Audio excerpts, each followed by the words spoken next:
some of her paintings up here. We're so excited for her to show us the process. This is something, I don't know if anybody's ever done it. I have never even heard of it. So, but Leah, she studied printmaking at Montserrat College of Art and UMass Dartmouth.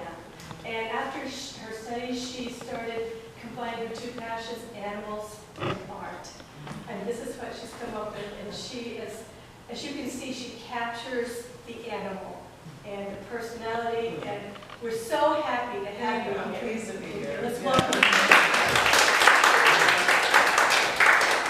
Some of you may have met me.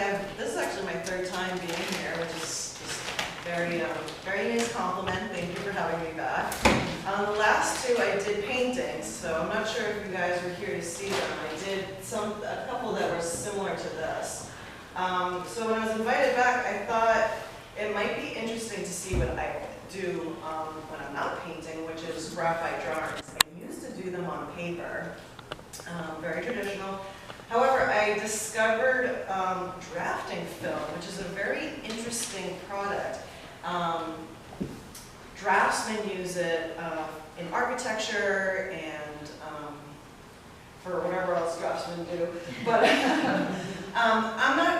think I saw online people doing really incredible colored pencil drawings with it, and I was just stunned by what was happening.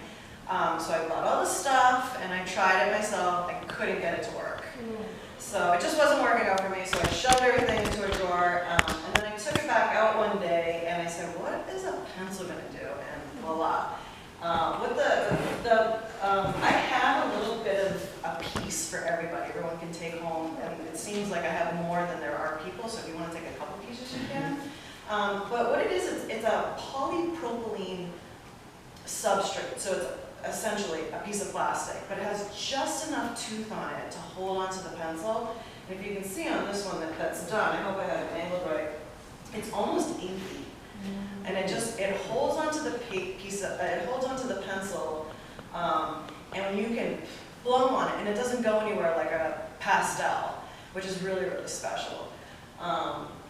The other thing, so I started with just a pencil, then I found out that powdered graphite is really special too. So that you can get in, this is my favorite, but it turns out they no longer make it. It's really sad. And then I found this one, which is pretty good. It's also water soluble if you want to get creative. But what I do is I put a little bit of that into a cup, and then I dip a paintbrush into it, a dry paintbrush, and then you can add it onto the surface of this material, and it stays there. Again, you can blow it, and it stays. It's really remarkable, and I'll show you a little bit about how that works when I get going. And so what I do with that is I make my foundational layers that way, and then I will take my pencil and make finer marks, or I'll take my eraser and remove marks. And what I like to do is something called the subtractive method. I mean, how you do that is you add a couple layers, you take it away. You add a couple of layers, you take it away. And every mark is a texture. It's going to be a little bit of depth, a little bit of light. So you'll see that I go back and forth between my tools quite a bit. So then the next one that I found that I really liked is something called pan pastels. I'm not sure if anyone's familiar with that, but they are little cups of pastels. They're called pans because they're in a little dish. And so it's not a stick, it's not a pencil. And what you do is you dip a tool into that, and then you can rub it right onto the surface. Most pastel artists use a lot of this for, again, their foundational layers, and they're putting it onto something like pastel matte, which is like a sandpaper kind of paper. But I found, again, it sticks right to this. You can blow on it, it doesn't go anywhere, it's not as timid as pastel paper is, and using pastels. So there's a variety of ways of using this as well. So you'll see after, you're welcome to come up and look at all the different tools I use, but really, if you get interested in this, all you really need is the drafting film. You probably have your own pencils at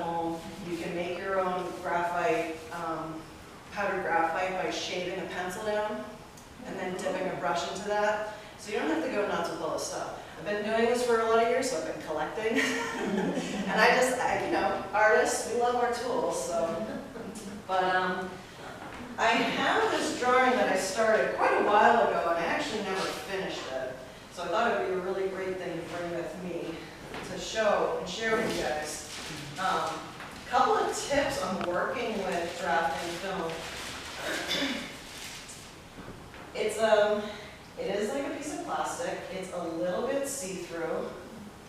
It picks up on fingerprints very badly. So the first thing that I do always is give myself a border with a ruler and a pencil. That way I have some place to always hold it.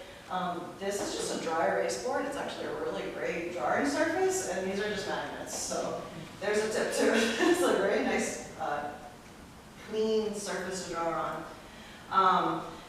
I have run into, I'm in the middle of a beautiful drawing that I'm so thrilled with, and I run into a fingerprint. What happens is, when you're using that powder on the brush and you wipe it on there, you've got like a crime scene thing going on, because it just attaches itself to the fingerprint and you're done with it.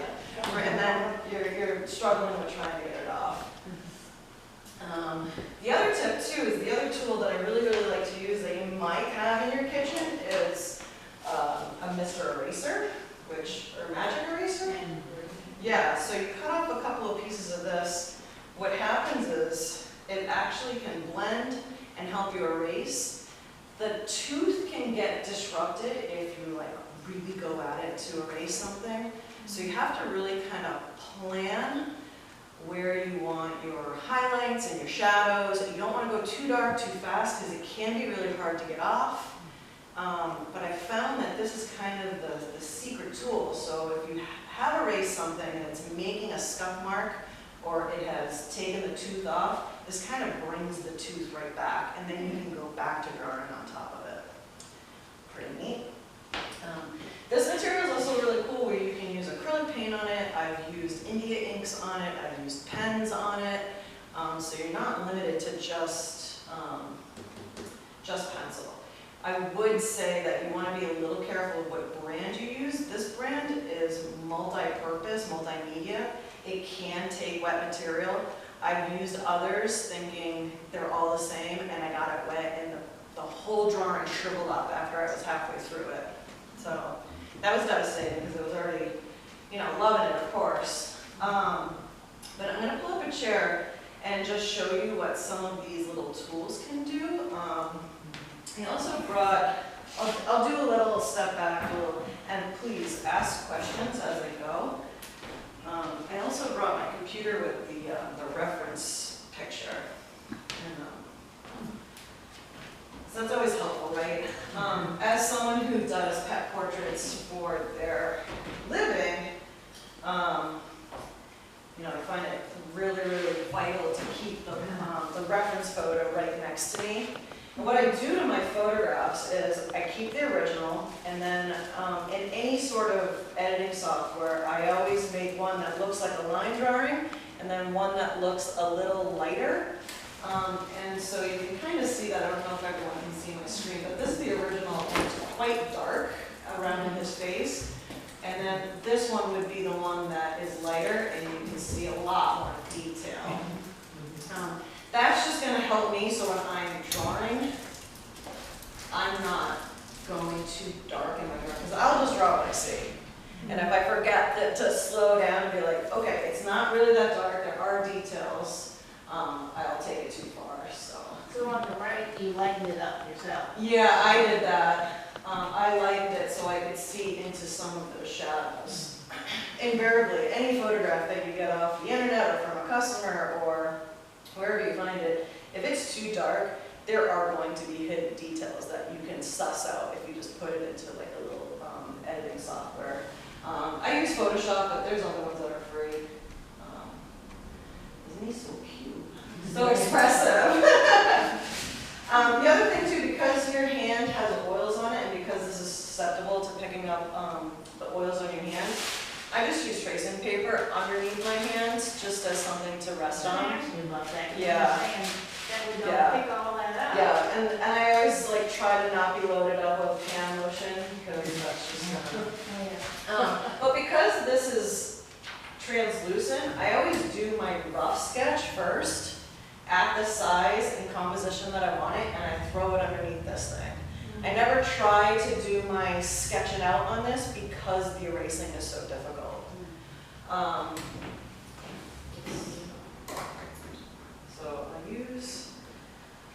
So I brought some pamphlets, which you guys are welcome to take.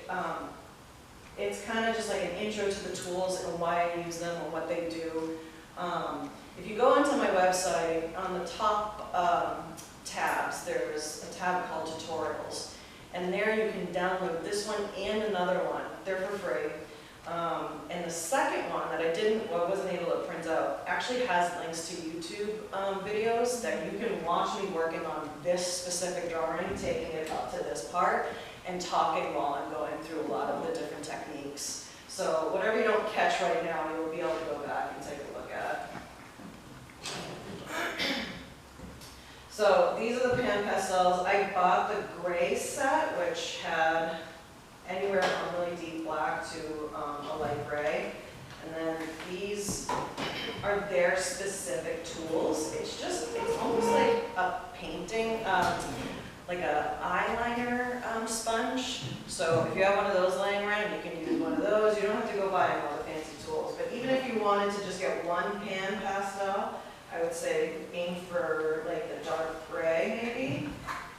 This is going to be the most, it's going to be the most light graphite. I'm just going to try to find it.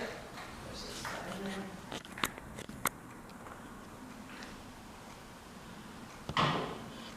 Okay, stale stuff. There it is. It's stale stuff together, but then you can't see what you're looking at. So what I do is I just lightly touch this into it. And you can also dip your paintbrush into it. That would be like another method. So let's say I wanted to start tackling underneath his lip. It's really dark in there, so instead of just with my pencil trying to fill in all that space, I would just give myself a starting point of starting to lay down those values based on what I see in my reference photograph. Like I said, that the erasing is difficult, but it's not impossible, and I do add and subtract, add and subtract, add and subtract, so don't be too afraid. What's nice about tackling the drawing with either the pan pastel or the graphite is you haven't ground it into the surface yet, so you can take it up again. Whereas if I went really hard with a pencil, that's when I'm going to run into really trying to take it off. I'm just going to turn this towards me so I can see what I'm doing. And what's awesome about this photo, which I was drawn to it because he's so expressive, but there's a lot of cool light and shadow. And so, you know, I'll just be rough about where I lay everything down, just trying to get a feel for it. And as I go, that pastel is going to start coming off, which I don't mind, because then I can start doing some of those mid-tone areas.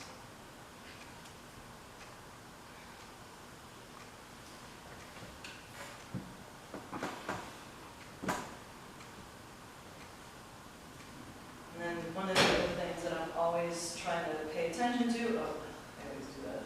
Not everything's a touchscreen. Very embarrassingly, I've done this to an actual book, which is just like, oh my god, we've gone too far. Since I primarily do wildlife and pets, you know, I'm always doing fur. One of the things that I'm constantly paying attention to is the direction of the fur. So even though I'm not doing the details right now, I'm still gonna kind of almost give myself a note for later and kind of rough it in the direction that the fur is actually going. So when I get into the teeny tiny details, I go, oh yeah, yeah, yeah. And it's about that over here. And one of the other things too that I do when I work in any of the mediums that I work, and maybe remember this if you saw my paintings. I always work from whatever's furthest away and work my way towards whatever is the closest. There's a lot of different reasons why I do that, but one is so that you're always maintaining the illusion that there is depth, like a field of depth, right?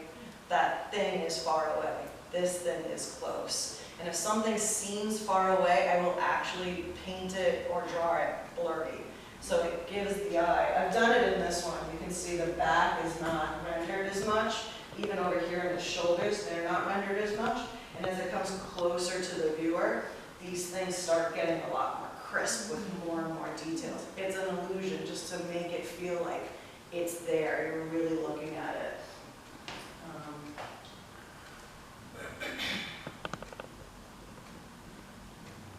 All right, so once I start getting this in, so yeah, so I started saying that because this ear over here is actually behind his little snoot. So another reason beyond just making it look like it's in the distance is I want that to be in place. So when that dark field, because if you can see on the screen, that ear is almost completely black, right? Yes. But when you're really locking into details, which I do, there is a little light that's this little line. It's almost just like a little crisp line. It's really hard to make those lines in this technique and methods without first having that black in there. Because the next step is I'll show you how you then take everything off. So, let's get that guy there.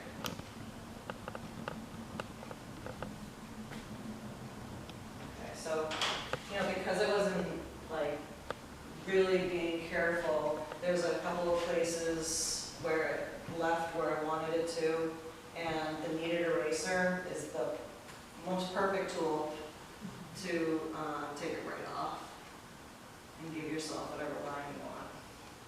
And so my tools of subtraction are kind of unusual and neat.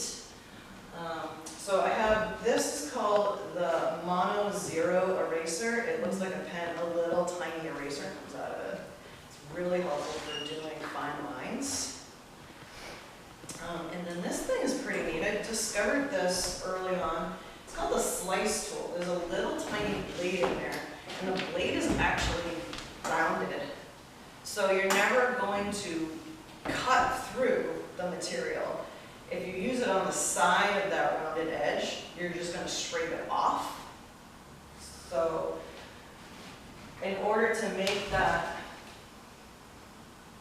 line there, where the light is catching the edge of his lip, I need a little bit of this stuff here.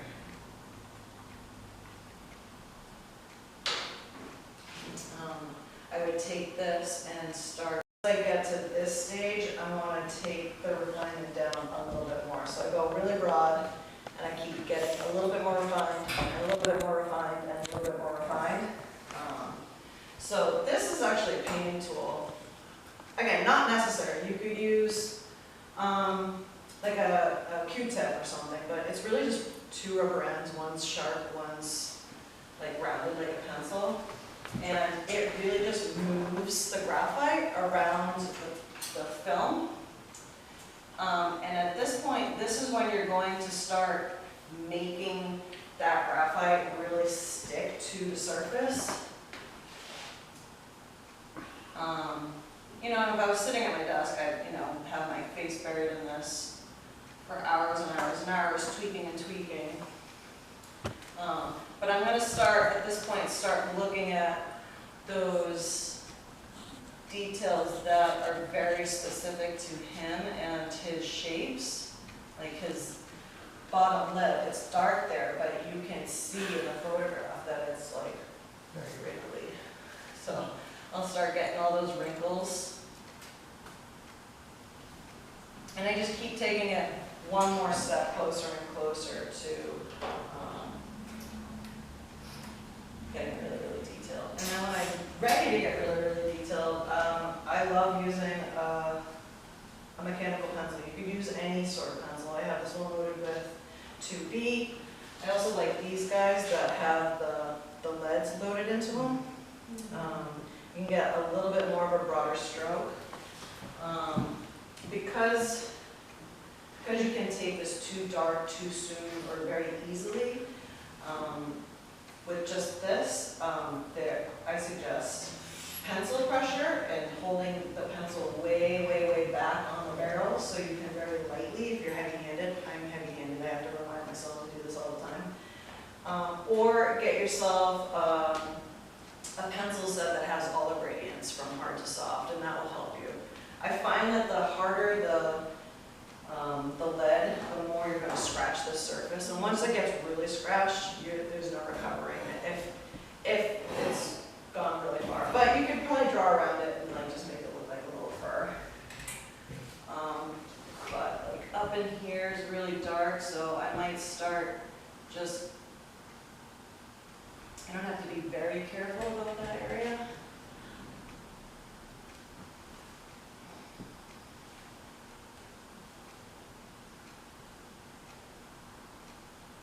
So I can start to fill it in, and I'm not being too precious about it, or trying to get every inch of it, because what I like to do is I like to use these brushes, and again, you probably have paint brushes that you can use, but instead of going out and buying more, but I like these, they're actually makeup brushes. The bristles are really firm. Especially on this one, I think it's a lip liner. I really like this one. What this one does, when I'm working on something that's really dark, because that bristle is really hard and firm, it grinds the graphite into the surface. So you have to be a little committed. If you're gonna go for it, you have to be, we're good. This is gonna be a black area, this is gonna be a shadow, there's no coming out of it.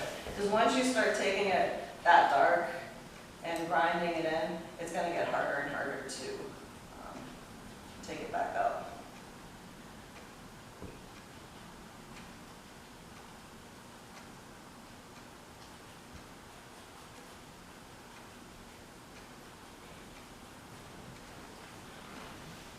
And then from there, I end up looking like Edward Scissorhands. I will just keep looking at the photo, looking at the drawing, and seeing if I'm getting it all to match up.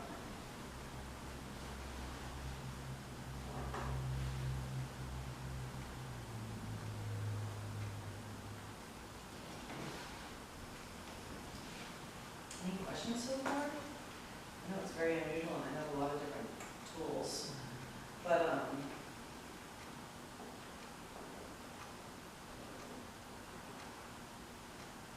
one of the things I like to do is erase and then do the pencil marks right over where I erase, so it looks like the highlight is even more highlighted, if that makes any sense. So if there was a fur, I would put down a layer with the pan pastel or the graphite, erase it, and then on either side of the erase mark, make pencil marks. What that does is just makes it, there's a bigger contrast is the word I'm looking for, so that whatever you just erase immediately becomes a highlight, and everything around it immediately drops away. So, what else? Questions? Your first sketch, is that done by hand? Yeah. Wow. Yeah. It happens pretty fast these days. Yeah. But yeah, that's why I always make one that looks like a line drawing. So it's simplified, so I'm not getting bogged down by too much. And then I'm really just interested in doing the shape, where is the eye, where is the nose, are the ears very specific, all that kind of stuff, because when I'm doing these at home, I'm doing them for a customer, so it has to be as right on as possible. But yeah, like I said, you can put it right under there. If you want to like skip that whole part and get right to it, print it out and, because you can see through that, so there's an option there too, if you just want to get down to the drawing. Would this work for white dogs? We have an English cream golden that. It does, yeah. A little bit of contrast. Yeah, so I mean, later if you like, I can dig up one, but yes. So what I would do for that is I just go way softer on all my marks. There's probably almost never going to be something that's a dark line. Or what I'll do is with the pan pastels, I'll fill in this whole background, and then the white dog comes forward. So then all of those really gentle grays will just come forward more. So that's a possibility. I've also, for when I needed the background to be dark, not only did I add the pastel in the background, but I flipped it over and added a layer on the background too, so then it was really like opaque. The only thing that you have to be careful with that is once you start shuffling the drawing around, it's going to transfer on everything you're touching. So it's like you can blow on it and it's not going, your drawing's not going to disappear, but if you start tossing this into like a folder or into your drawing pad, it's going to transfer just a little bit. How long does it usually take you to do one of these portraits? Like one of these that's this size and has a lot of detail, if I am unencumbered and the time is my own, I could probably do it in like maybe 2 weeks. It depends. Maybe a week if I can really focus and no one's interrupting me. But I take my time with them. I really enjoy the slow build from one layer to the next. And my favorite is just being a total nerd on all the details. So, it's like, you know, where am I most happy? So I will sit and do all of the hairs. And when you get up and put your face in this, they're there. Yeah. Even in my paintings, I do the same thing. I can't stop myself. I always say, like, there's plein air and then there's me. I'm just like on the other spectrum. It's not all happening in one sitting. Which, you know, I'm always so thankful to come here, but I struggle because I'm like, it takes me weeks to do these things. How can I express it in just like a little sitting? But is there any part of this drawing that you would like to see me tackle more, or you want to see the fine detail, or have I given you a good idea? You're like super excited to go home and try it? Yeah. So yeah, and up here I brought the booklet has a list of all of the materials I use. Oh, okay, I was gonna ask you where you buy the paper. Yeah, so I get this on Click. This is my favorite brand, Morgan & Riley. They make a whole bunch of different stuff, and I don't know what demo means. I don't know if that's just a name that they are giving it. But you guys can come and take a look at everything that I have up You here. could cut that up if you wanted to do. Yeah, I do. I don't always use a full sheet.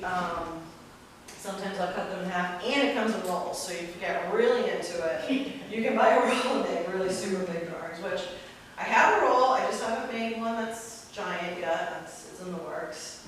But I think they mostly come in this 14 by 17 size. Oh, I want to show you this too. Using this. So if I've already laid down this area and I've said, oh my God, I took it too far and I can't erase it up.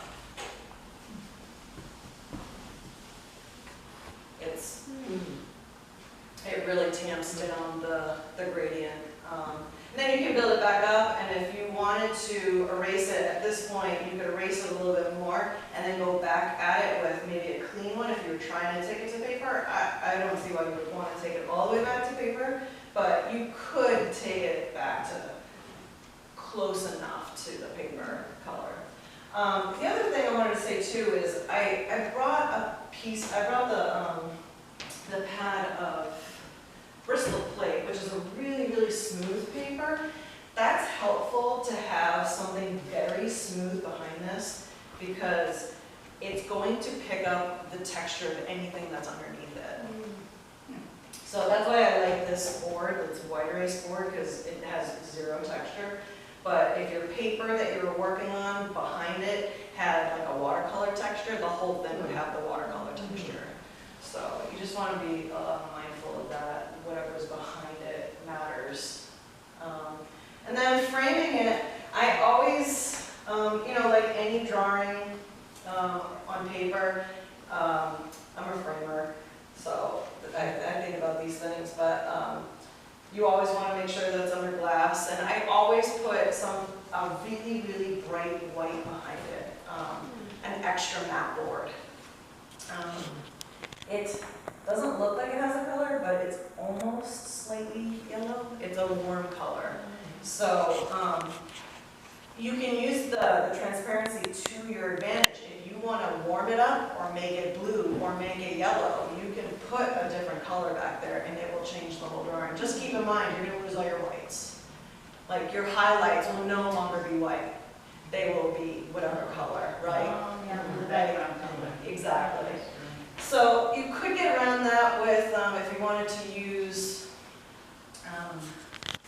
for my colored pencil drawings, I try using they have these like white markers now that are super fine point. So you could get a little white highlight in there, here and there, if you really wanted to. But I always put a bright white behind it. And I kept putting this, like a white mat on it, but recently I did a dark mat on it, and it really made it sing. So just a couple options once you get so proud you're going to put it behind glass. Anything else?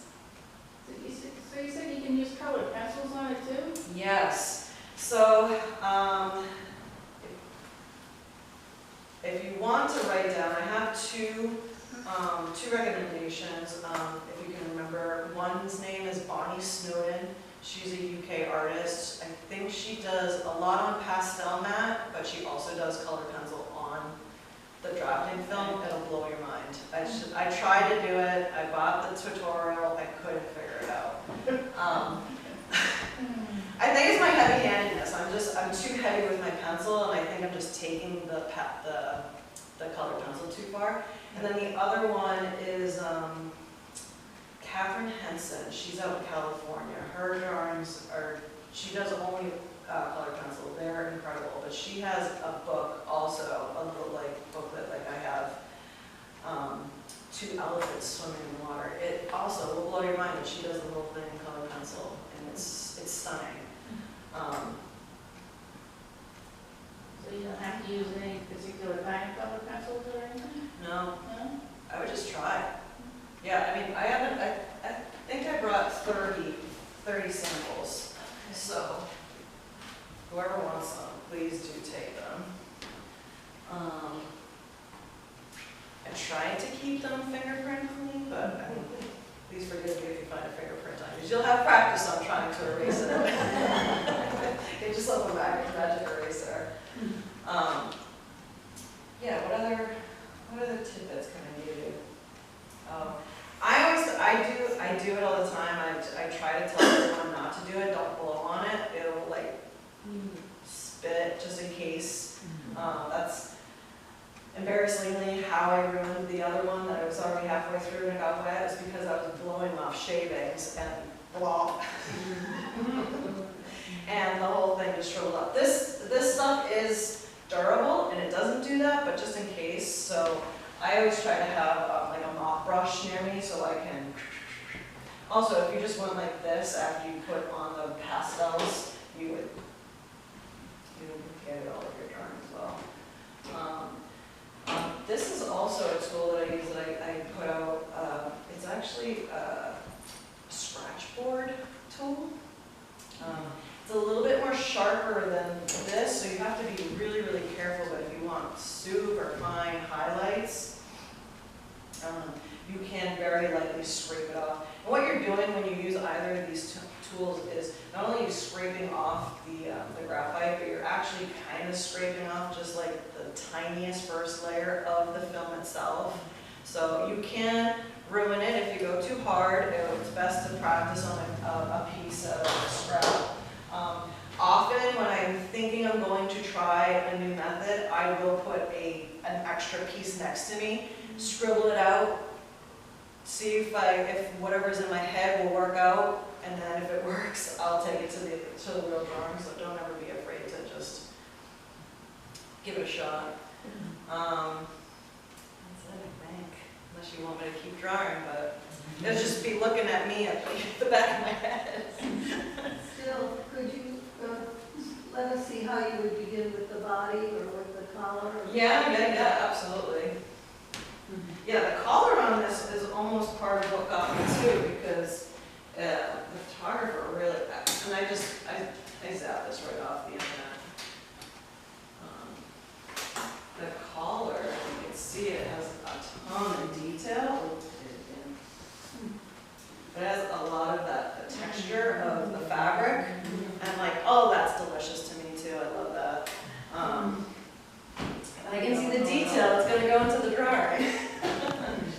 But so the collar is almost white compared to the rest of the dog. So one of the things that I would do before I even started to tackle the collar would to set up some of the tones that are around it. Again, so if you have your tones somewhat in place, they don't have to be spot on, but it will help you get the tone of what you're working on correct.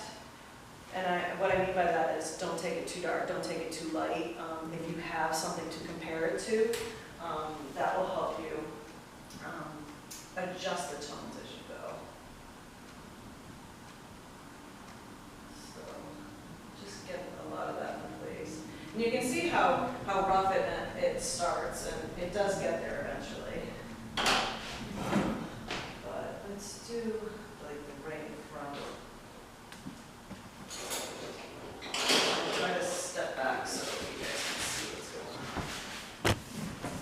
But there is a harsh shadow or light coming from above, so I will like immediately give myself a dark shadow underneath.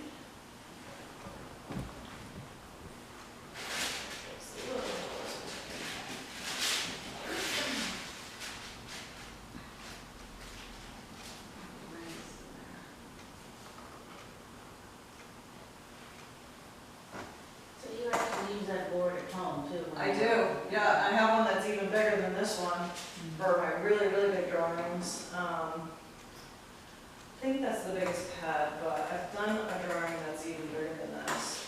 But I also like to fill the whole board with, like I'll keep this up. Sometimes I'll print these out.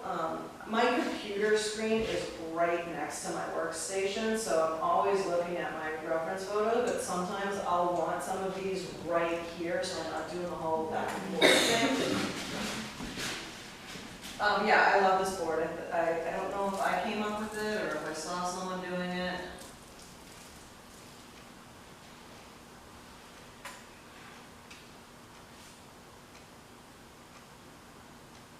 Did you ever work flat? No, I don't, because I found it very uncomfortable. This, I'm just trying to as a framer, my head is down all day long and I'm standing, so I'm getting the worst pain in my neck. So I've made my entire art situation in my studio upright like this, so I'm always sitting up. My neck couldn't take what I'm doing anymore. No, it's okay. Catches up with you. So right now I'm just going around the outer edge of the color to give myself that shadow and also the texture of the fabric. So it's almost very negative space, which you should always be paying attention to. So what if you did get a fingerprint on it? You just use the magic eraser? Yeah, so I would probably blot at it with the a kneaded eraser just to get the first layer of oil up, and then I would scratch out of this. A clean one. I know we get fingerprints on it. Yeah, I do. Yeah, it's almost inevitable. I forget.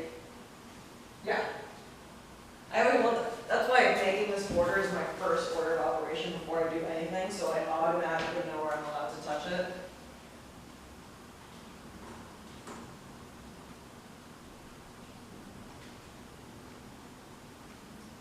I know I said I was gonna do the collar, but then I got caught up in the fur that's in between the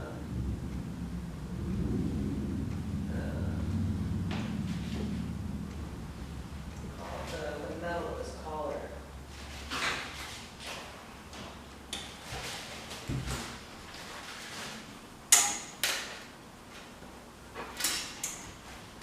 If you get stuck on a drawing or a painting, Mm-hmm. it happens. You just can't keep on keeping on? Yeah. Yep. Does that happen? Oh, yeah. I have so many abandoned drawings. Yeah. They don't all, that, you know, you have that imagination, you have it, especially once you see the object, the reference photo, whatever it is, and sometimes it doesn't always translate.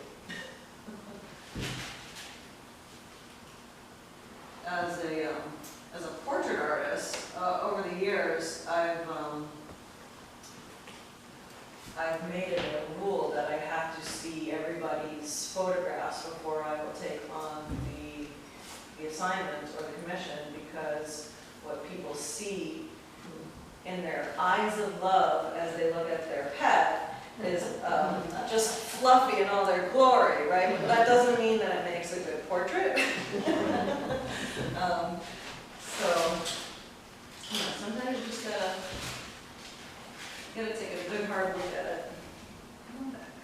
So you just deny them, just say I can't do it because they don't have a good enough photo? Yeah, I'll say It's not too can, much light and darks and all that. yeah, stuff. like usually if the photograph has two, like, it never fails that someone sends me a picture of their pet in a dark bedroom. I don't know why, but those I can't recover even in Photoshop. So I'll ask them, I can't, you know, he's so cute, but I can't work from that photograph, and I'll give them a photo assignment. I also made like a little pamphlet for my customers that suggests how to take better photographs, or if the pet has already passed, which photographs to look for among all your photographs. It's hard. You see your pet and just go, ooh, but it just doesn't always work in the portrait zone. Sometimes every time I take a picture of my dog, he always has a weird look on his face. Sometimes, Seconds. I know. They're so cute, and all of a sudden he goes, I know, I think they know. Don't they know? yeah, I know. They do Yeah, that. that. For that kind of situation, I always say have a treat in your hand, because they will be That's blocked. true, too, yeah. And if this is my phone, I hold it right here. That's a good idea. I never did that. Or have your favorite, if they have a toy that makes a noise, like squeak it while you're pressing. That'll get them too. Put that sparkle in their eye. Exactly. Like that. Oh, so it's probably very, very hard to see from right there, but I got really lucky. This is how I am. I'm a little like ADD when I'm doing my drawing. I bounce from one place to another, but I got really interested in the fur that's kind of sticking out of this metal piece here. I don't know if you can see that. It's a small thing, right? So what I did first was, on this side, it's much, much darker, so I filled in that area, and then with the brush, I started working that graphite into the surface, but then I kind of dragged it to the other side, so I'm kind of taking the graphite with me to the other side, so that gave me a value of dark over here and light, a little bit lighter over here. And now what I'm doing is just taking the eraser and giving myself some fur marks. I'm not trying to follow the photograph to a T, I'm just trying to get the idea.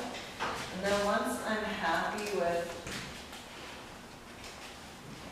kind of the marks that I've made, now I'm going to pick up a pencil again and start going around all of those eraser marks just to give them a little bit more definition.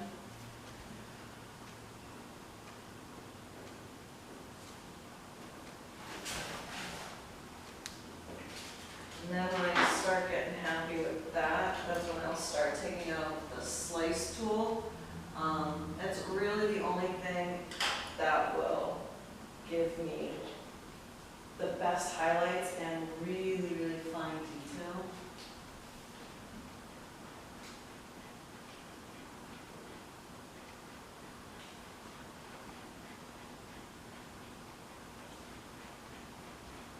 and it will make it very highlighted. And you might not want it or need it to be bright, bright, bright white. So then, again, I pick up a brush and I will go back over it. And I especially for dog fur is never just sitting on one flat plane, right? It's coming out from somewhere, right? And it's probably laying over another piece of hair. So if I just made a mark that's very bright white, I'm going to darken the one side of it so it looks like it's actually coming out from other fur, coming out from the collar.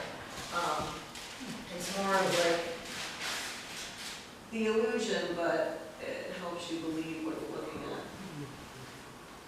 So you guys kind of look a little close, but I can't even imagine that you guys can see that. Can you see that little tiny thing?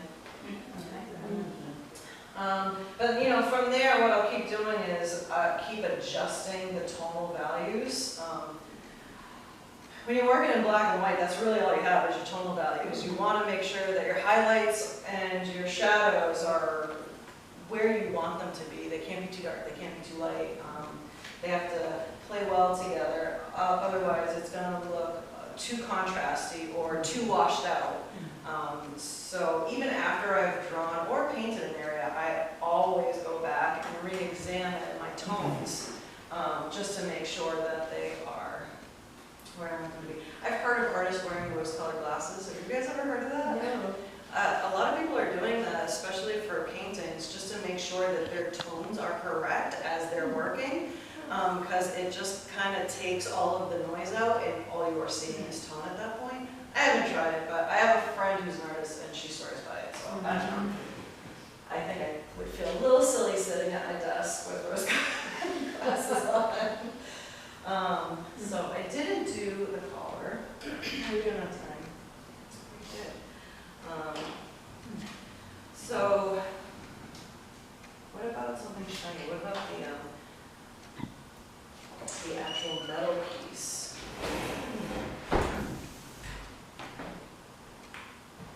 Actually, I don't like doing too many tags, but I like doing the details for some reason.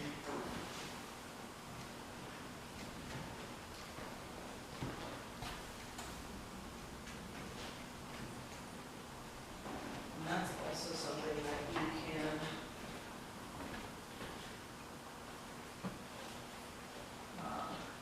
get to a mid-tone range, and then work your way back and forth and back and forth.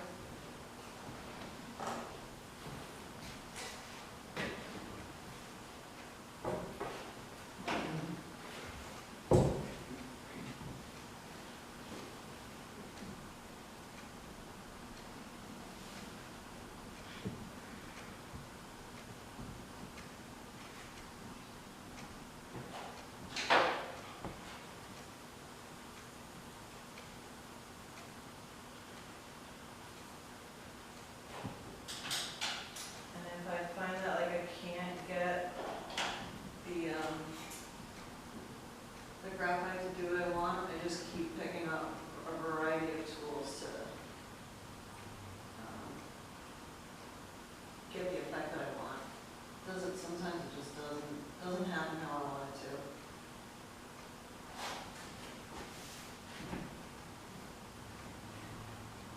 Do we have a lot of pencil artists here, or is it painters? Everything. Everything. Love it. Love it. Me too.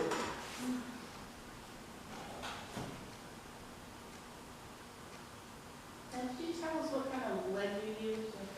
Yeah, so He's kind of playing with rather than first. yeah, so, I mean, if you end up downloading the tutorial books or the little guidebooks that I have, one of the things that I say is just practice, practice, practice, practice, practice, and don't hold anything too dear or too sentimental, because I always find that's going to hinder your learning process. You have to always give yourself room to practice and learn as you're going. I'm only able to attack these things and have them come out super detailed fairly quickly is because I allow myself that space. So So I always tell everybody that I'm teaching or in a workshop with, just practice, practice, practice, practice, and perseverance, not getting really bummed out when it's not working. Like, you know, I shoved this all to the side for a while, but then I took it back out. It's about trying and being kind to yourself. It's always nice.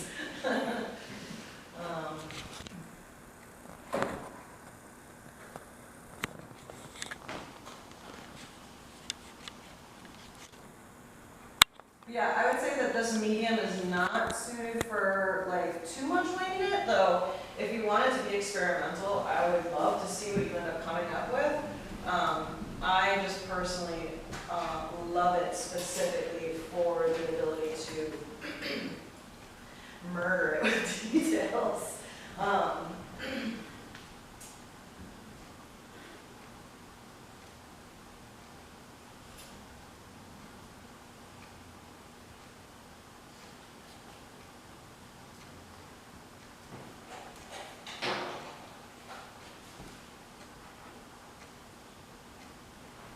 I do like this rubber tool too for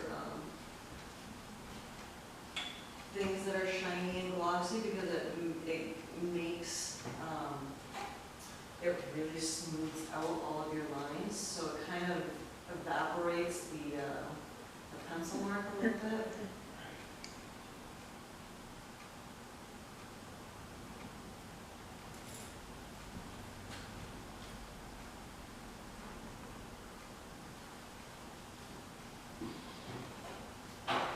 And again, I'm always building up, starting to build the values and the tones that are around the thing that I'm actually drawing, and that's only so I can get the tone of what I'm drawing correct.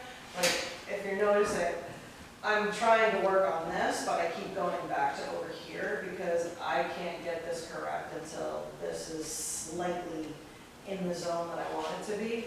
Otherwise, I might take it too light or too dark in the drawing.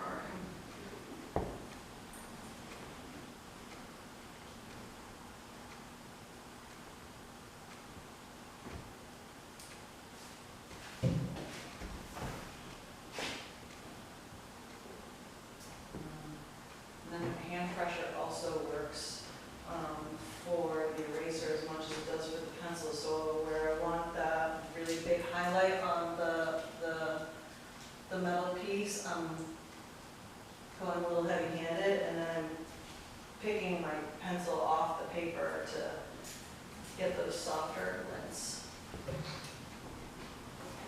It's starting to look like a shiny object.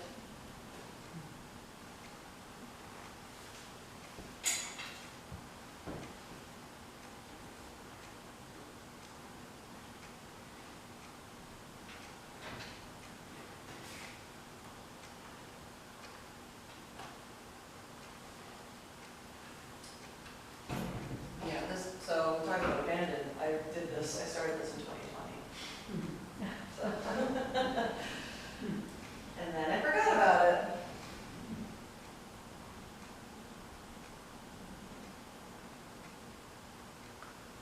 Do you keep your abandoned ones, or you toss them? I keep them, Yeah. but I don't have the pressure of a customer or a client. Right. Yeah, I think, well, see, this was not a customer one, so it was very easy for me to go, I got a question. Sure. Have you ever found that a piece you didn't like and rejected 5 years ago or so, you see it again and it becomes one of your favorite pieces? Oh, Because yeah. you know, like, you have a different perception of art as time passes on. Oh, Sometimes- totally. Yeah. Sometimes, I've even done found one that's either halfway done or I actually finished it, but then shoved it somewhere and taken it out and gone, wow, I can't believe I did that. And meanwhile, it's buried in a drawer or something. Like, why did I bury it? Why did I not like it enough to showcase it or even put it on my website? And then I go, I was onto something. It happens all the time. It's like learning and growing, right? Yeah, well, I feel sometimes you do things unconsciously that only becomes revealed to your consciousness as time. Totally. Time goes on. Totally. I totally agree with that. Sometimes also I feel like I'm in such a zone when I'm doing this. I will sit down and do this for 8 hours. I mean, it is my day job, so it's very easy for me to not have a distraction to do this. But I often find that I don't even know where those 8 hours went. I know I was drawing or painting, but it's almost like you need like a consciousness of it. And then, Sounds like you're meditating or whatever. yes, right? I call it meditating all the time. I actually love it when you're just lost in that, like, I call it tunnel vision, you're just gone. Thinking about who knows what. Shower thoughts.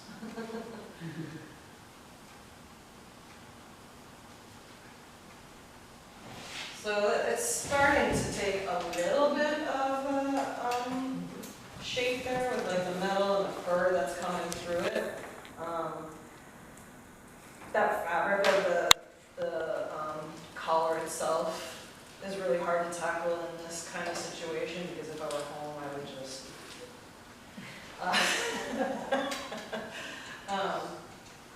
but the way that I would tackle that fabric is, first, you can see that it's ribbed a little bit. So what I would do is, first and foremost, give myself the faintest of lines of where all those ribs are going to be. That's just like, it's almost like I'm leaving notes for myself when I'm doing those foundational layers. And then that way, when I'm starting to get a little bit more into the details, I can go, oh yeah, that's where that line stopped.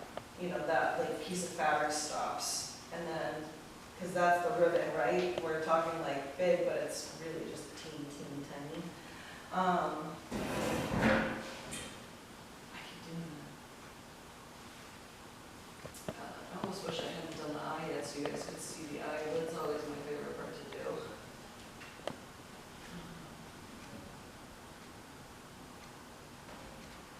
That nose is really good too. So like floppy.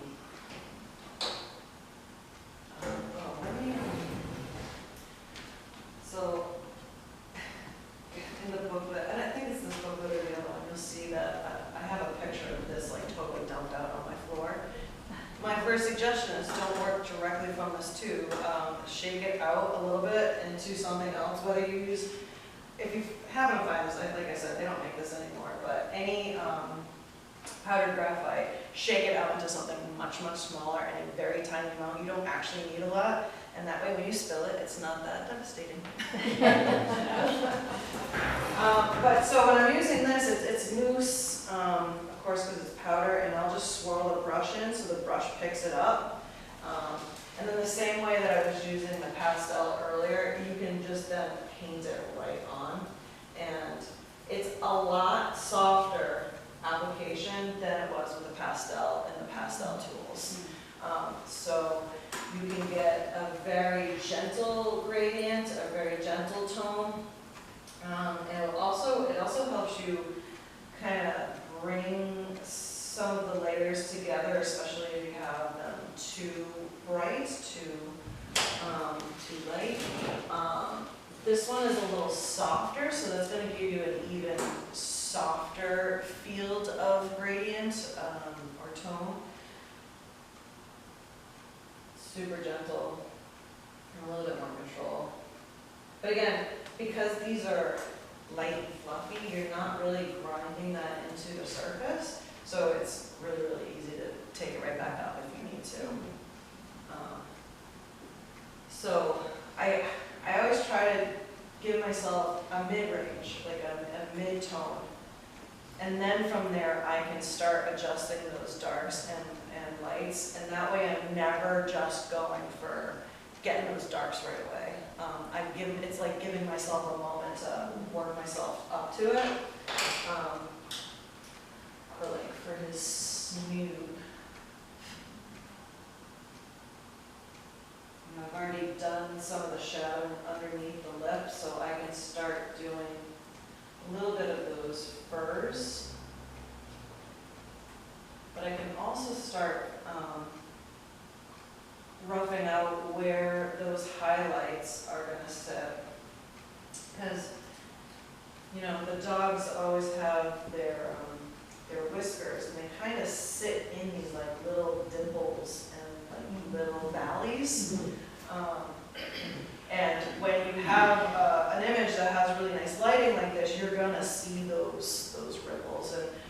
are welcome to, when you guys all stand up and come over here, you can take a look at what this photograph looks like. It's a good one, it has a lot of nice details in it. But again, starting off rough is gonna help me just kind of have a plan.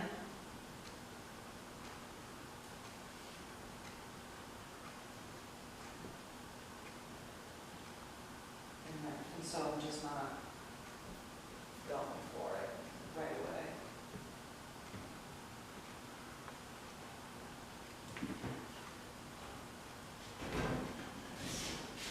Let's keep seeing.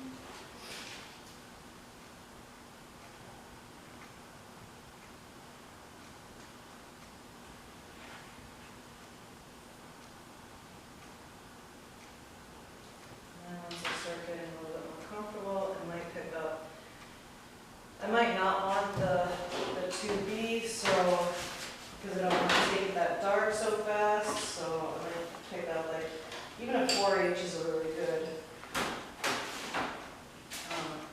pencil that's not too dark, it's not too light. And I'm kind of like, when I make my fur marks, I'm kind of going up and down, up and down, up and down, up and down. It kind of just makes these little triangles that will look like fur, it'll have that appearance.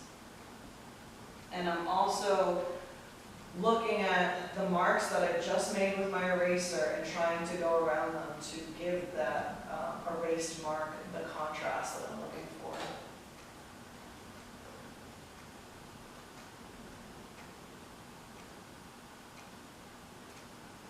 All this detail, how do you know when you're finished? Tell me about it. It's a good question. Sometimes I have to ask myself to stop. I think it's almost like an addiction for me. It's like I can't stop. But I'll stop when I've run out of time working on that project, or sometimes it just hits your eye and you go, I really don't need to do one more thing to it, and then you'll know that you're okay. If you're into doing the details like me, sometimes I literally have to tell myself, you don't have to do it's not necessary. The fact that I like doing it is the problem, right? If I didn't like doing it so much, I would be able to stop a lot earlier. But it's all your preference.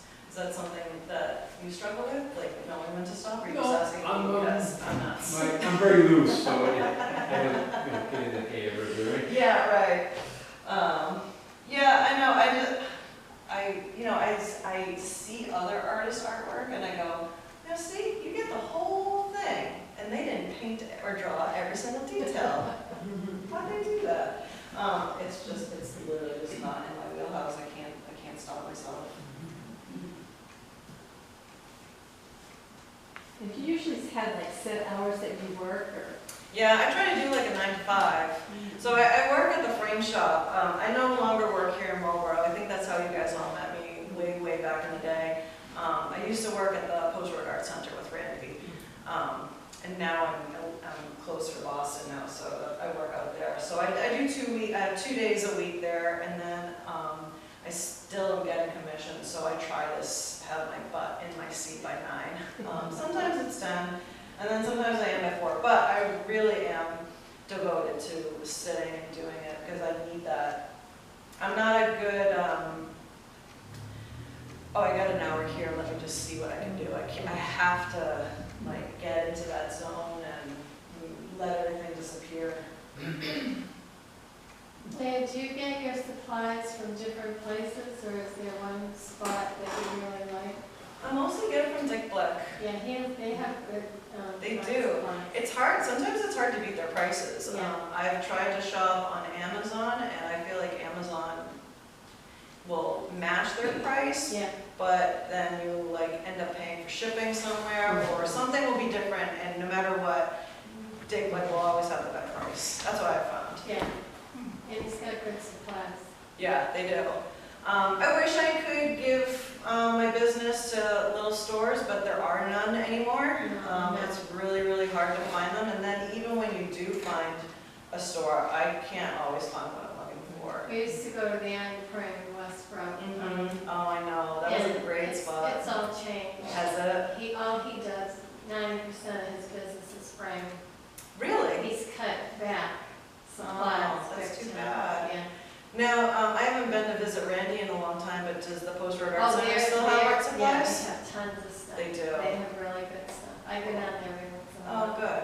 Yeah. Exclusive stuff, like stuff you wouldn't find anywhere else. Neat. Yeah. We had been planning for me to come and actually give an actual workshop where people were working on their stuff, doing Oh, I this. hope you do that. And it didn't pan out. It's, as it was today, this is only supposed to be a 40-minute drive for me, and it took 2 hours to get here tonight, so it's like, the traffic in and around Boston is, I heard it got really bad. it's terrible. Because now that they're working on the tunnels, they're diverting to everywhere else, and so everything's just full, you can't get anywhere, like even on the back streets. So anyway, so it didn't work out with Randy because I just couldn't make the, I just couldn't make it work, yeah. That's too bad. Yeah, if I still lived out here, I definitely would do it. Because she has told me that she's got a couple of customers that know about me and were also interested, so I know that the class Oh, will I'm be sure fun. they would be. She was looking for teachers too last year. Yeah, and I think it was either last year or the year before that, Yeah. maybe even like right before the pandemic. Right.